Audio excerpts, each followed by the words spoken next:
সম্মানিত বিয়াস, আসসালামু আলাইকুম। যারা আমার ভিডিওটা দেখতেছেন তারা মনোযোগ সহকারে আমার ভিডিওটা দেখেন। দেখেন আমার সামনে দুই ভাই এসেছে, উনিও আল্লাহর মতলে মনিটাইজেশন পাইছে, উনি অ্যাড রেজিস্টার সেট আপ পাইছে, কন্টেন্ট মনিটাইজেশনের সেট আপ পাইছে।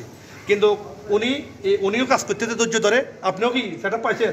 মানে দোনো ভাই সেট আপ পাইছে। দেখেন এখন আপনাদের পেজের নাম বলেন, আপনার পেজের নাম বলেন। সুমন ভুঁইয়া। সবাই সুমন ভুঁইয়া পেজটাকে সাপোর্ট করিয়েন, তাকে ফলো দিয়ে। আর আপনার পেজের নাম বলেন। এমডি জাহাঙ্গীর। এমডি জাহাঙ্গীর এই পেজটাকে MD Jahangir profile MD Jahangir এই প্রোফাইলটাকে আপনারা পাশে থাকেন, তাকে সাপোর্ট করেন, তাকে ফলো দিয়েন ভাই। একটা লোক এখানে স্বপ্ন নিয়ে কাজ করতেছে ভাই, এতটুকু সাপোর্ট করা ভাই। দেখেন আজকে ওরা দূর দূরান্ত থেকে আসছে কার সাথে? সাবিরের সাথে দেখা করার জন্য। দেখেন কেন আসছে? একটা স্বপ্ন নিয়ে আসছে ভাই। যারা আমাদের সাথে দেখা করতে আসে ভাই, তারা সবাই একটা স্বপ্ন নিয়ে আসে ভাই। আমরা চেষ্টা করি সবাইকে সুন্দর একটা গাইডলাইন বলে দেওয়ার জন্য। তবে ভাইরা হয়তো আসছে ঠিক আছে, তবে আজকে অনেক লোকের কারণ হয়তো বাইরে হয়তো বেশি সময় দিতে পারে নাই, আমি জানি। অত মন খারাপ করে কিছু নেই, কোনো এক সময় যদি আবার সুযোগ হন ইনশাল্লাহ আসিয়েন, আপনাদের আশাটা পূর্ণ হয়ে যাবে। আর আমি আরেকটা বলি, ফেসবুকের গাইডলাইন সম্পর্কে আমি বলি। এ বাইরে আজকে কন্টেন্ট মনিটাইজেশন কীভাবে ফেলেন আপনি বলেন, আপনি কন্টেন্ট মনিটাইজেশন কীভাবে ফেলেন একটু আপনার অভিজ্ঞতাটা শেয়ার করুন। মানে অ্যাড রিলসের সেটআপ পাচ্ছেন, অ্যাড রিলসের সেটআপটা কীভাবে ফেলেন ভাই? এই নিয়মিত টাইম মেনটেন করে ভিডিও দিচ্ছি, এই জন্য মানে নিয়মিত গাইডলাইন মেনে টাইম মেনটেন করে খালি ভিডিও দেওয়ার কারণে 3 সময় উনি সেটআপটা পাই গেছে। দেখেন ভাই, এই জন্য ফেসবুকে যদি আপনারা লেগে থাকেন অবশ্যই ভাগই হবে। এই জন্য আপনাকে আটার মতো লেগে থাকতে হবে ভাই। এই জন্য আটার মতো রেগুলারিটি মেনটেন করতে হবে। সকাল 9টায় একটা ভিডিও আপলোড দিতে হবে, সন্ধ্যা 7টা একটা ভিডিও আপলোড দিতে হবে। আর আমার এখানে বিগ ভাই এখানে দাঁড়িয়ে রয়েছে, আপনার পেজটার নাম বলেন।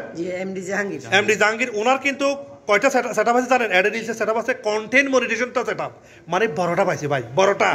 উনি বড়টা পাইছে ভাই। এখন উনি কিভাবে কন্টেন্ট মনিটাইজেশনের সেটআপটা পাইছেন, আপনি আপনার অভিজ্ঞতাটা একটু শেয়ার করেন ভাই।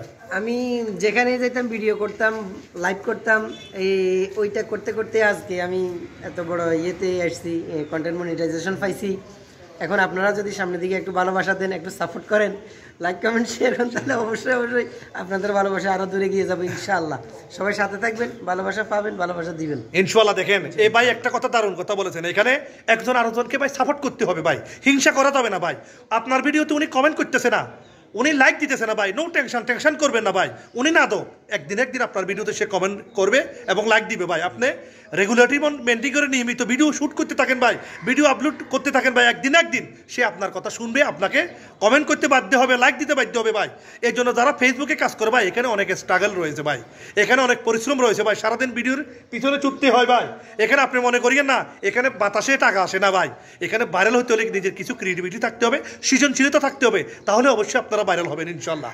তো আমি সবাইকে একটা কথা সাজেস্ট করবো, আপনারা ফেসবুকের গাইডলাইন মেনে কাজ করে ইনশাল্লাহ সফল হবেন, এতটুকু চাওয়া। আর একটা কথা বলি, যারা ডুয়েট ভিডিও করেন তারা একটু গাইডলাইন বেশি মানতে হবে ভাই। কেন মানতে হবে? যে কোনো মুহূর্তে ইস্যু চলে আসবে। ভিডিওটা কেমন হয়েছে অবশ্যই আপনারা কমেন্টে জানাবেন। সবাইকে আমার পক্ষ থেকে love you so much. Oh no.